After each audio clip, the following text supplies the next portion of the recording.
아시겠지만 휴스턴 지역에 우리 휴스턴 중앙 장로교회가 있습니다. 이재호 목사님 연락했는데 목사님 집도 전부 침수되고 호텔에 머물면서 교회도 기독교 교실들이 침수가 되고 그리고 강당을 열어서 이웃에 집이 없는 자들을 열심히 섬기고 있는 그런 아름다운 섬김의 모습이 있습니다. 우리 SKPC 우리 총회에서도 우리 한 2주쯤 있다가 함께 수재민 CS 펀드 우리 함께 참여할 기회를 갖도록 하겠습니다. 사복음서 마태, 마가, 누가, 요한복음에 보면 예수님께 옥합을 깨서 향유를 부었던 한 여인의 사건을 다루고 있습니다. 모두가 같은 사건일까요? 아니면 또 한 번만 있었던 사건일까요? 두 번의 사건일까요? 마침 우리 라이신 목사님이 우리 크래셔플에서 마태복음 26장 1절 3절의 말씀을 설교를 해주셨는데 마태, 마가, 요한 복음의 이 내용은 십자가 바로 지시 직전에 하셨던 십자가의 죽음을 준비했던 사건이고 특별히 누가가 기록했던 이 내용은 훨씬 더 장소도 시간적으로도 갈릴리 전도 2차 사역 전도 기간에 바리새인이었던 시몬 집에서 한 여인의 헌신적인 행위와 예수님의 죄에 대한 사랑과 용서에 대한 포커스에 중점을 둔 다른 이야기인 것을 볼 수 있습니다. 주님이 바리새인 시몬 집에 초대를 받았습니다.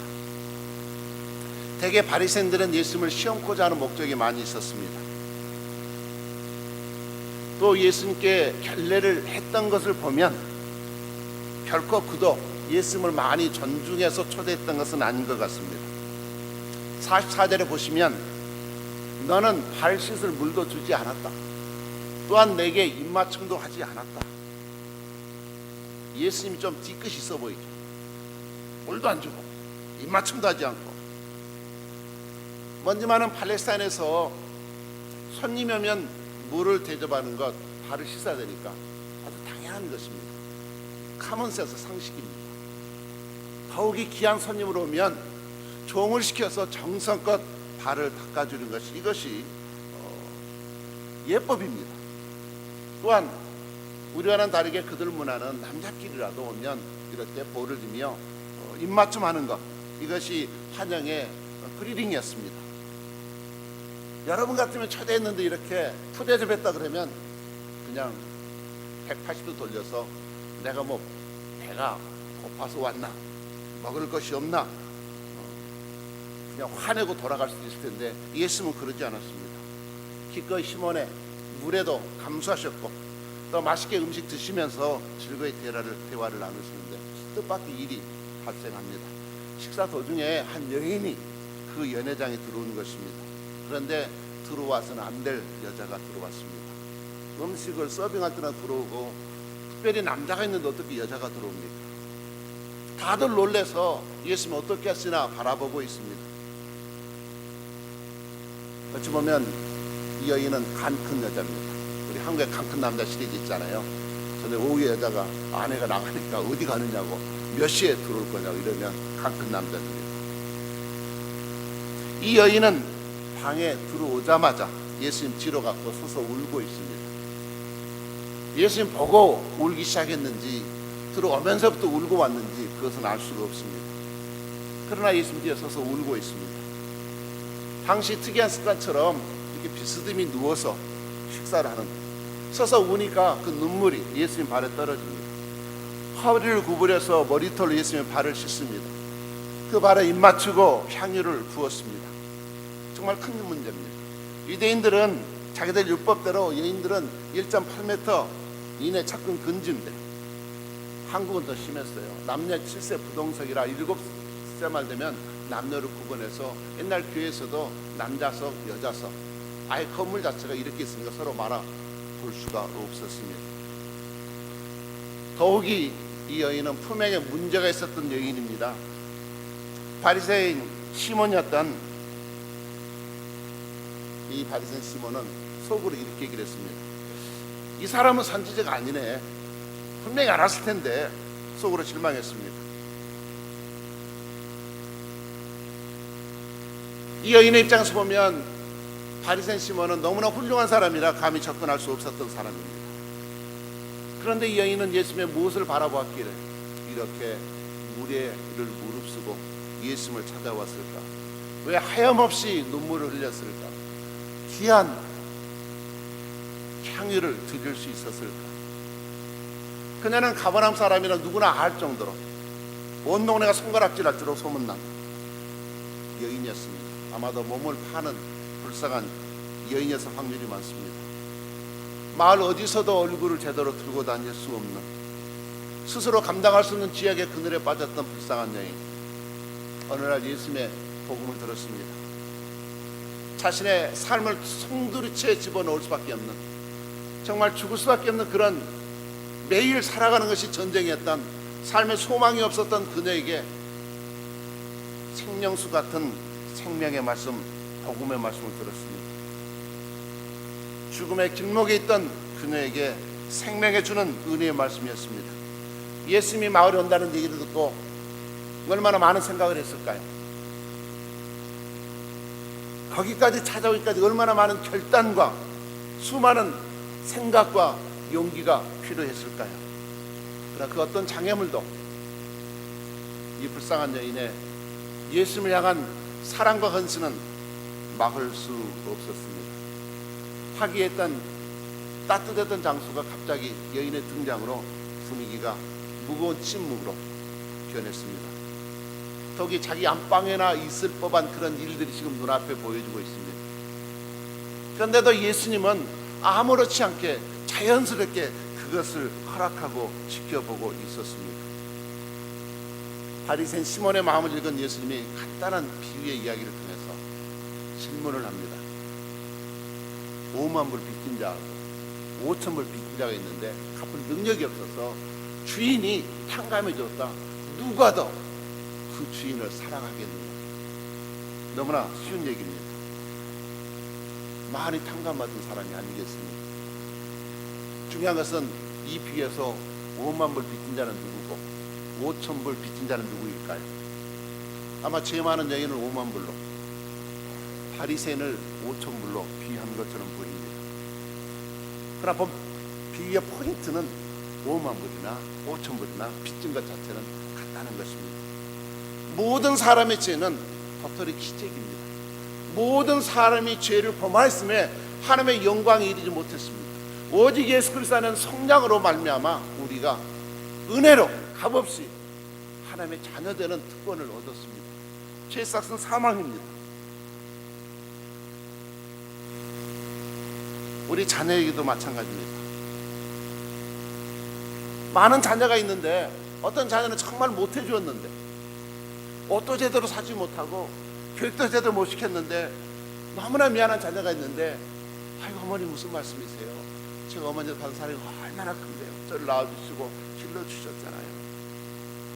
감사하는 자녀가 있는 반면, 그렇게 빚내서 교육시켰는데도 잘해주었는데도 감사를 모르는 자녀가 있습니다. 그렇게 여러분이 수고해서 친족들을 미국에 초청해서 영주권 주고 먹여주고 지어주고 학교까지 보내주고 먹고 살려줬더니 자기들 잘난 줄 알고 명절 때도 전화 한 통 없으면 얼마나 서운합니까? 시몬도 자기가 하나님의 용서받은 자라는 사실을 어느 정도 알았다는 것을 이 비유는 암시해주고 있습니다. 그러나 사랑이 없습니다. 감격이 없습니다. 마땅히 용서받을 것을 용서받은, 나는 아브라함의 자손이니까 의인으로 태어난 것은 당연한 것처럼 그렇게 착각했습니다. 그래서 바리새인들이 경건 생활을 했던 것은 바로 죄인들을 정죄하는 것에 있었습니다. 남을 정죄하면 나는 의로운 사람으로 착각했습니다. 예수님께서 바리새인 시몬에게 벗겨지기 원했던 것은 바로 그의 종교적인 가면입니다. 종교가 타락하면 그렇게 변합니다. 변질됩니다. 예수님께서 당시 정교인들의 변질을 향하여 이렇게 경고했습니다. 앞에 있는 누가복음 10장 31절 32절 말씀 보면, 이 세대 사람을 무엇으로 비유할까? 무엇과 같은가 비유하건대 아이들의 장태에 앉아 서로 불러 이르되, 우리가 너희를 향하여 피리를 불어도 너희가 춤추지 않고 우리가 곡하여도 너희가 울지 아니하였다 함과 같도다. 무감각합니다. 감정이 메말라 버렸습니다. 너무나 무성한 풍성한 하나님의 임자심과 은혜를 알고 살면서도 그저 매일매일 비교하면서 가지지 못한 것들 불평과 불만에 살아갑니다. 이처럼 신앙이 죽은 사람 우리는 종교인이라 그렇게 부릅니다. 신앙이 타락하면 용서받은 감격이 사라지고 사랑이 식어지고 경건의 모양은 있지만 능력은 부인합니다. 종교는 형식만 남고 내용은 사라지고 이럴 때 거짓 경건이 나타나고 많은 이단이 등장합니다. 신앙에서 제일 중요한 것은 바로 성경 말씀이고 십자가입니다. 여기서 세 가지 중요한 것이 나타나야 됩니다. 첫째는 하나님의 영광입니다. 여러분의 섬김을 통하여 하나님의 영광이 드러나고 있습니다. 성경과 십자가는 오직 하나님의 영광만을 드러냅니다. 두 번째는 예수님의 구속 사역입니다. 우리 교회가 2세 사역을 위해서 지역 복음화를 향하여 또 ESC 통한 캠퍼스 미니스트를 통하여 포트 잭슨과 썸터의 쇼 부대를 통한 또 우리 밀리터리 미니스트리가 있습니다. 영혼 구원에 최선을 다합니다. 코리안 페스티벌을 통하여 지역을 품습니다. 또 새로운 식구들이 말씀을 가르치고 세를 베풀고 제자 훈련을 통하여 교인들을 무장시켜서 세상을 변화시킬 수 있도록 사역합니다. 광고에 보는 것처럼 이제 새롭게 또 우리 그레이스 컬처럴 클래스를 통하여 은혜 문화 교실을 시작합니다.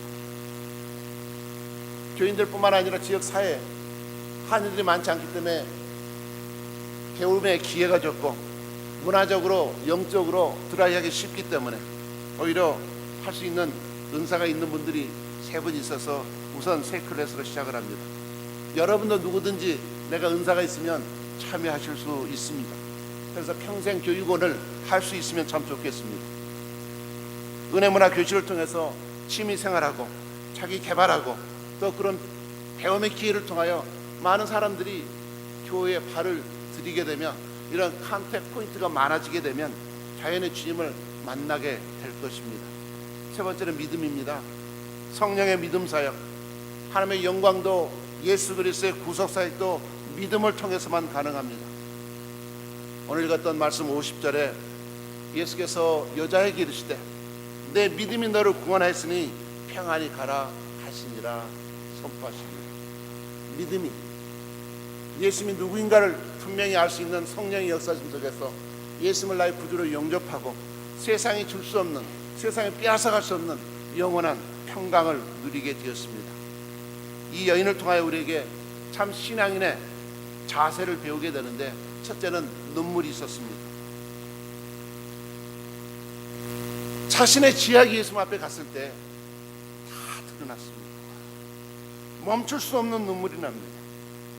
그런데 그것을 정죄하지 않으시고 불쌍히 여기시고 자신의 화물처럼 십자가에서 계속에 피를 흘리신 주님의 사랑, 하나님께서 우리를 사랑하셔서 독생자를 사람으로 인간에서 그 사랑, 첫째는 자신의 죄 때문에 회개의 눈물을 흘렸다면 주님의 그 놀라우신 안아주시는 사랑과 용서의 사랑을 통하여 감사의 눈물이 흐르고 있습니다. 두 번째는 머리털로 발을 씻겼습니다. 여인에게 있어서 머리털은 순결의 상징이고 영광의 상징이고 그리고 흑암과 같은 왕관입니다. 그녀는 그 왕관을 주님께 드렸습니다. 세 번째는 팔에 입맞춤을 했습니다. 가장 더러운 말인데 최고의 사랑의 표현을 통하여 정말 주님을 사랑한다고, 주님을 위해서 복종하겠다고 자신의 입맞춤을 드렸고 마지막 향유를 부었습니다. 여인에게 있어서 특별히 중동지방에 이 향유는 친정어머니가 시집가는 딸에게 정말 생활이 어려지고 먹고 살 것이 없을 때 이것을 깨서라도 먹고 살 수 있도록 1년을 먹고 살 수 있는 너무나 값비싼 향유입니다. 여인에게 있어서는 생명줄과 같은 그런 옥합입니다.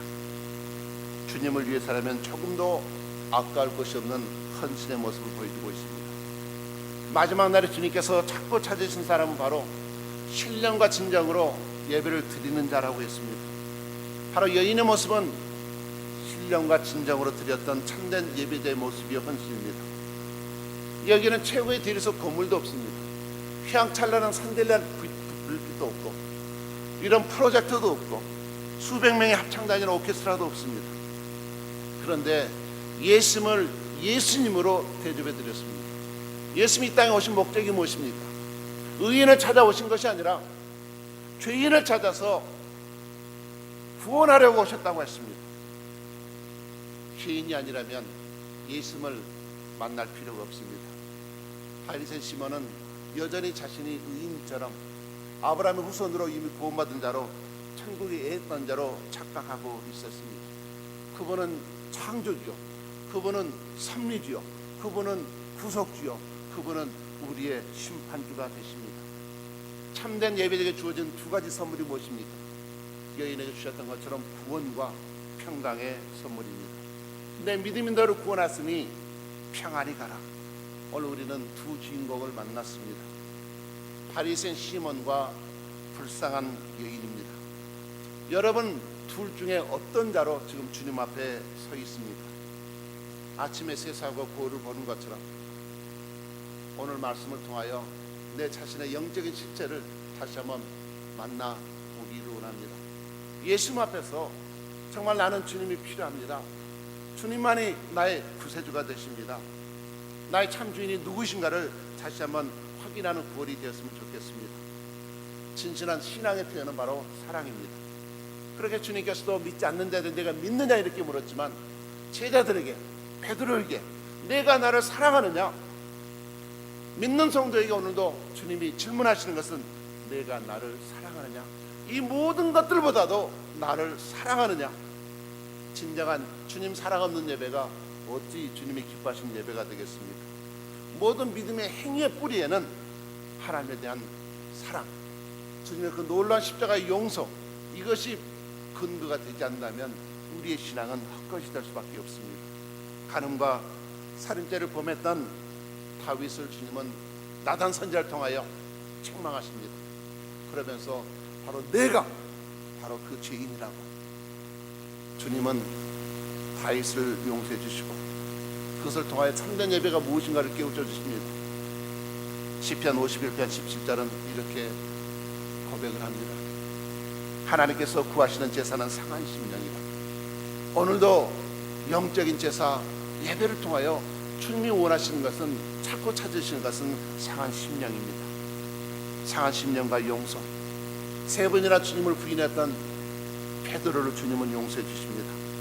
그렇게 주님의 제자를 핍박했던 사울이 변하여 용서와 새로운 소망을 통하여 놀라운 이방의 복음을 전하는 사도 바울로 변화되었습니다.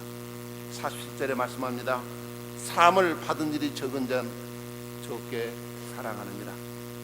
용서함 받은 은혜 때문에 우리가 하나님을 찬양하고 하나님께 헌신하고 더욱더 우리 가정 안에서, 사업지에서, 직장에서, 세상에 나아가서 주님을 섬길 수 있어야 될 것입니다. 복음을 전하는 성도들이 되어야 될 것입니다. 주님은 선언하십니다. 이 여자는 많은 죄를 용서받았다. 그것은 그가 많이 나를 사랑하기 때문이라고 말씀합니다. 뒤집어 보면 우리가 주님을 많이 사랑하지 못하는 것은 내가 아직도 용서받지 못했기 때문이 아니겠습니까? 후안 칼로스 오티스는 이런 글을 쓰고 있습니다.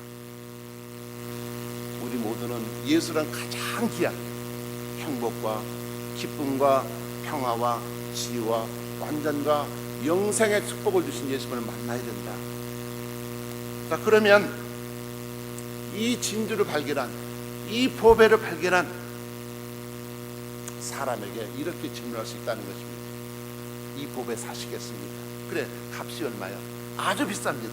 얼마 가지고 있습니까? 지금 은행에 10,000불 있습니다. 그거를 내십시오. 또 뭐가 있어? 그게 전부입니다. 그것뿐이요. 주머니에 한 100불 있네요. 그것도 내시오. 또 뭐가 있어? 없는데요. 어디서 잡니까? 집에서 자지요. 집이 있구만. 집도 내십시오. 그러면 거라지 삽니까? 거라지도 있군요. 거라지도 내십시오. 그러면 자동차에서 삽니까? 자동차도 있었군요. 2대나 있습니다. 그것도 내십시오. 그거 낼 곳 없어. 다 냈는데 뭐가 있겠습니까? 혼자 삽니까? 아니에요. 아내도 있고 자녀도 있지요. 아내도 자녀도 넷이요. 그럼 또 뭐가 있어? 가족도 다 냈는데 뭐가 있겠습니까? 나밖에 없죠. 당신이 있었군요. 이제는 당신의 생명도 내 것이요, 그것을 내시오. 그러나 이제부터 이것들을 당신들의 마음대로 사용해도 좋소. 그러나 한 가지만 잊지 마시오. 모두 내 것임을 잊지 마시오. 내가 필요하다면 언제든지 내가 널 준비를 하시오. 내가 주인이니까. 기도하겠습니다. 사랑의 아버지 하나님, 우리는 내가 주인처럼 착각하며 살아왔습니다. 작년에, 지난해, 어제까지 살다가 죽었던 많은 영혼들은 오늘 우리가 누리고 있는 이 세상을, 이 맑은 하늘을 바라볼 수 없습니다. 그런데도 이 생명이 내 것인 것처럼 착각하고, 내 재물인 것처럼, 내 달란트인 것처럼, 내 가족이 내 교인 것처럼 착각했던 우리 허물을 용서하여 주시옵소서. 전능하신 창조 앞에서 우리는 피조물이고 하나님은 창조주임을 기억하기를 원합니다. 주님, 우리의 구속주, 우리는 심판받을 장차 임할 주님의 재림을 준비할 수 있는 아버지 하나님 성도로서 우리의 사명을 감당하기를 원합니다. 다시 한번 바리새인 시몬의 종교성을 벗어버리게 하시고 여인처럼 참되게 주님을 나의 구주로 만나며 주님이 주셨던 정말 세상에 빼앗아갈 수 없는 구원과 하늘의 평강을 누릴 수 있도록 은혜를 베풀어 주시옵소서. 예수 그리스도 받들어 기도드리옵나이다. 아멘.